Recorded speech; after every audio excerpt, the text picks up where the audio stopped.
At 31, I finally reached a turning point with my misunderstanding husband. We had been married for 3 years, having initially met as colleagues before tying the knot. When we got married, I left my job, which was a common practice in our countryside community. Although the tradition felt restrictive, it was a significant factor in my decision to resign. My previous workplace was a small, somewhat insular company with a notably old-fashioned ethos reflecting its local roots. In that environment, it was nearly unthinkable for a married couple to continue working together, especially given the prevailing attitude that married women should not hold full-time jobs. This societal norm, coupled with the company's outdated views, made it clear that my role there was no longer sustainable. At my new job, I was treated like little more than an intern, while my husband remained in the same department as before. My responsibilities were limited to menial tasks such as making coffee, photocopying, and cleaning, work that, while not inherently demeaning, was disproportionately assigned to me. It seemed like a deliberate attempt to push me out, as even the actual trainees weren't relegated to such monotonous duties all day. Discussing the issue with my husband proved futile. It was unclear whether he was even listening or simply avoiding the topic, perhaps because he feared that if I became a stay-at-home wife, we'd lose our financial flexibility. One day, my mother called to suggest I reach out to my cousin after hearing about my frustrations at work. She had discussed my situation with various relatives and acquaintances, and as a result, my cousin connected me with a job opportunity. A company where one of his classmates worked was hiring, and they believed my experience would be valuable, so he encouraged me to interview. I was fortunate enough to land the job, and I shared the exciting news with everyone. However, my husband's reaction was oddly muted. Though I found this strange, his lack of objection led me to go ahead and resign. My resignation was promptly accepted. They had clearly been expecting it. My colleagues, who had been gossiping about me, bid me farewell with insincere cheerfulness. "We'll miss you. Let's go out for drinks sometime. Feel free to reach out anytime." I couldn't help but wonder which of them truly meant it. My new job is located in the neighboring city, which, though smaller than a major metropolitan area, boasts an office district with a distinctly urban feel.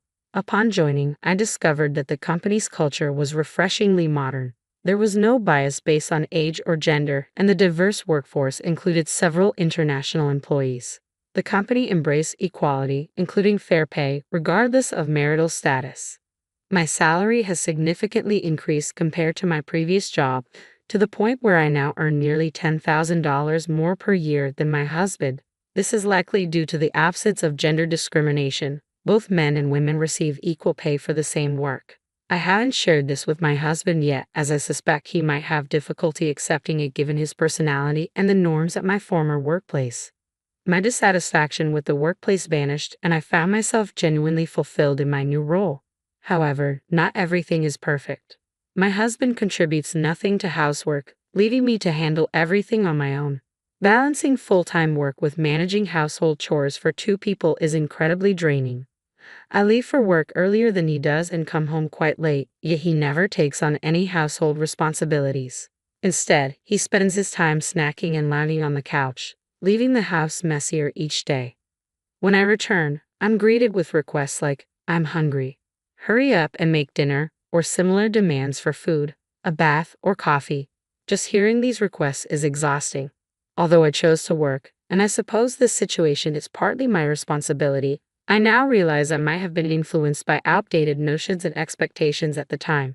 Since we got married, my husband has repeatedly insisted on his own correctness while highlighting my shortcomings.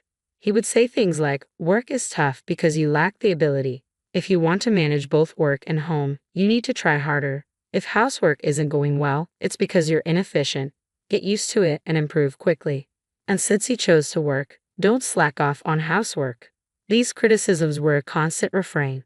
In rural areas, it's more common for men not to participate in housework compared to urban settings. Most of the married women I knew handled all household chores themselves, with some even managing childcare, caregiving, and farming. This environment led my husband to make me feel that it was natural for me to take on all the domestic responsibilities. Both my mother and mother-in-law were stay-at-home moms, and many women of my generation were either housewives or worked part-time. Despite being a full-time employee, I may have grown numb to the situation, simply accepting my husband's expectations and continuing with the housework as he dictated. Although my husband never explicitly told me to quit my job, I was determined to keep working even if he had. I convinced myself that since I was committed to my career, I couldn't neglect the housework. This routine persisted for a while. Even after I switched jobs, my husband remained in a bad mood when I came home after working late. I would apologize, prepare his dinner, and then rush through the housework, often barely having time to eat my own meal. One day, however, something changed. My husband found my wage statement, which I had carelessly left in a drawer.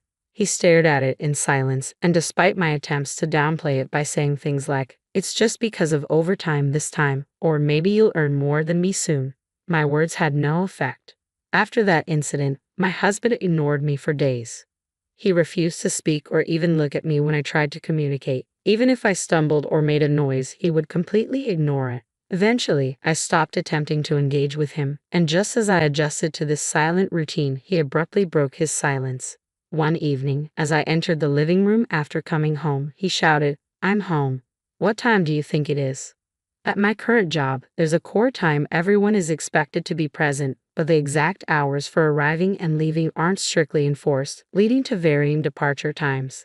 Despite my efforts to start early and explaining my situation to my boss, I sometimes got home after 9 p.m. I would prepare ready-made or frozen meals that only needed reheating, yet my husband insisted on waiting for me to serve him. "You shouldn't slack off on housework. The only reason you can keep working is because I allow it," he would yell at me while I hurriedly prepared dinner. His intimidation was palpable throughout the entire exchange.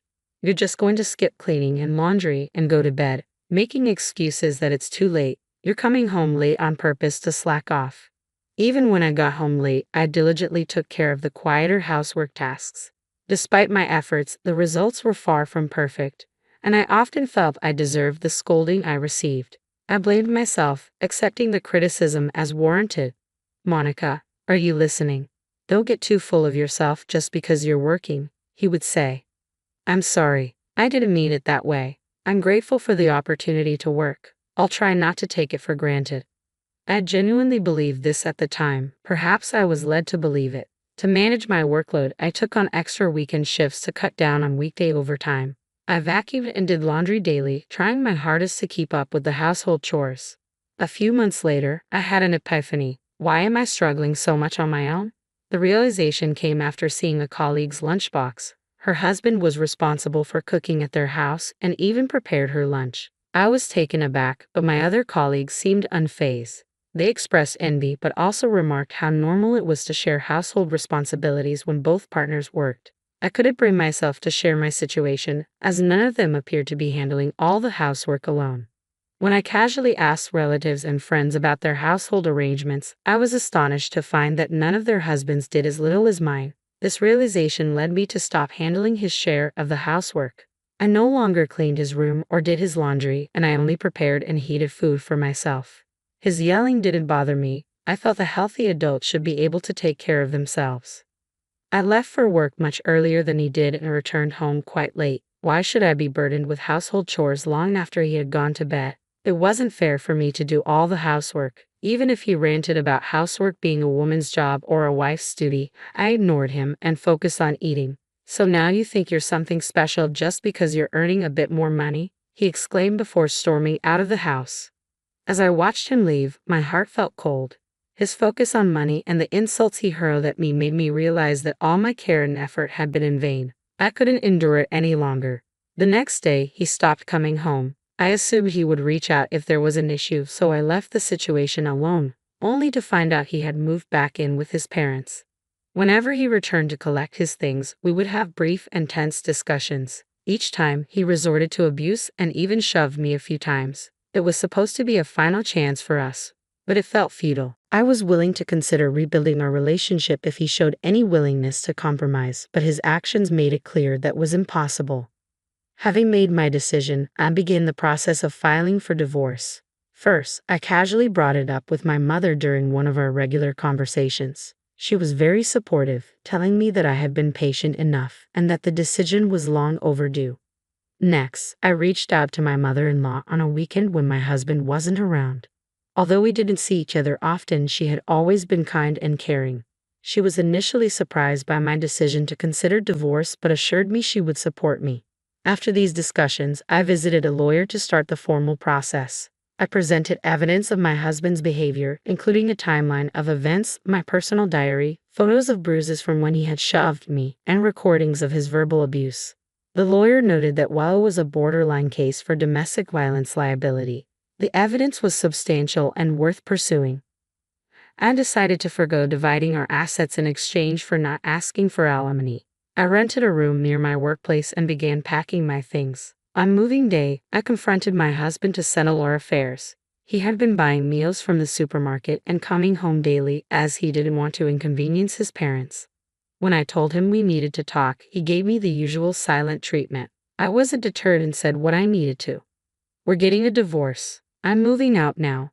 Please contact my lawyer." I left my lawyer's business card on the table, but he didn't even glance at it. He seemed to believe that by ignoring me, I would eventually beg for forgiveness. I left the house for good. Strangely, my husband continued to contact me afterward with messages unrelated to the divorce, such as asking to have a meal together or suggesting we go for a drive while shopping. When I ignored his messages, he sent even more desperate emails, accusing me of being stubborn and insisting he would forgive me if I came back and apologized. At the lawyer's office, he exuded overconfidence, expecting me to be the one in trouble and to break down in tears. With a smirk, he signed the divorce papers, treating the whole situation as if it were a mere formality. I quickly gathered the papers, anxious that he might change his mind and tear them up, and submitted them to the courthouse that same day. Later, my lawyer informed me that my husband hadn't believed I would actually follow through with the divorce. Once he realized I was serious, he started demanding alimony and a division of assets, but communication ceased shortly afterward. I suspect my mother-in-law might have intervened and scolded him to stop. Even after the divorce, I continued receiving bizarre emails from my ex-husband, which I chose to ignore. However, I unexpectedly ran into him one day while dining at a shopping center with friends from school. He was there with his colleagues who were former colleagues of mine, so I knew them all. The encounter was awkward for everyone. They managed to steer him away from our table. My friends, who had only met my ex-husband once at our wedding, found his presence unsettling. "That's my recently separated ex-husband. He's been following me around, and it's causing me distress," I explained to them. When I mentioned this to my friends, they approached his table and, as they walked by, they said, "He's a stalker."